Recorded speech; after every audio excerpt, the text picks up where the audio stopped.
2014 साली जेव्हा मोदी सरकार आलं तेव्हा खरंच मलाही खूप आनंद झाला होता.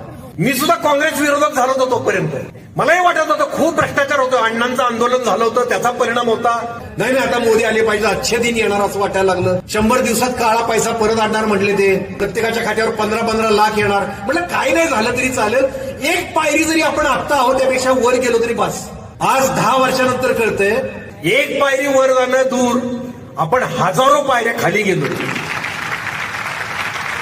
स्वातंत्र्यानंतरच्या सगळ्यात भयानक परिस्थितीत आपण आहोत. अत्यंत नीच घृणास्पद राजकारण चाललंय. तुमच्या खिशातला पैसा रोज लुटतायत ते. शेतकऱ्याला सांगतात तुमच्या खात्यात 2000 टाकले, आपण खुश व्हायचं? भिकारी आहे का आपण?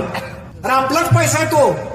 आपल्याला युरिया आपल्या खतं मिळत होती 2014 साली 400-450 ला एक पोतं मिळायचं. एमआरपी होती 499 रुपये. आज तेच पोतं 1250 ला मिळतंय. त्याच्यावर एमआरपी दाखवतायत 2500. आज आपल्या धान्याला भाव काय आहे? तो वाढलाय का? तो नाही वाढलेला. इन्कम नाही वाढला आपला. तुमचे लाखो रुपये काढून घेतलेत आणि तुम्हाला 2000 रुपये महिना टाकतायत खात्यावर तुमच्या. तिकडे पंजाब हरियाणाचे शेतकरी तिकडे बॉर्डरवर जाऊन बसलेत, तुमच्यासाठी जाऊन बसलेत. त्यांच्यावर गोळीबार होत आहेत, त्यांच्या अश्रुधुराची नळकंडी फोडली जाते. ह्या बातम्या तुम्हाला दाखवत नाहीत. मणिपूरच्या बातम्या तुम्हाला दाखवलेल्या नाहीत. आपल्या भगिनींना निर्वस्त्र करून फिरवले. महिला सबलीकरणाचं सगळ्यात मोठं उदाहरण कुठलं तर महिला कुस्ती खेळायला लागल्या, पुरुषांच्या बरोबरीच उभ्या राहिल्या.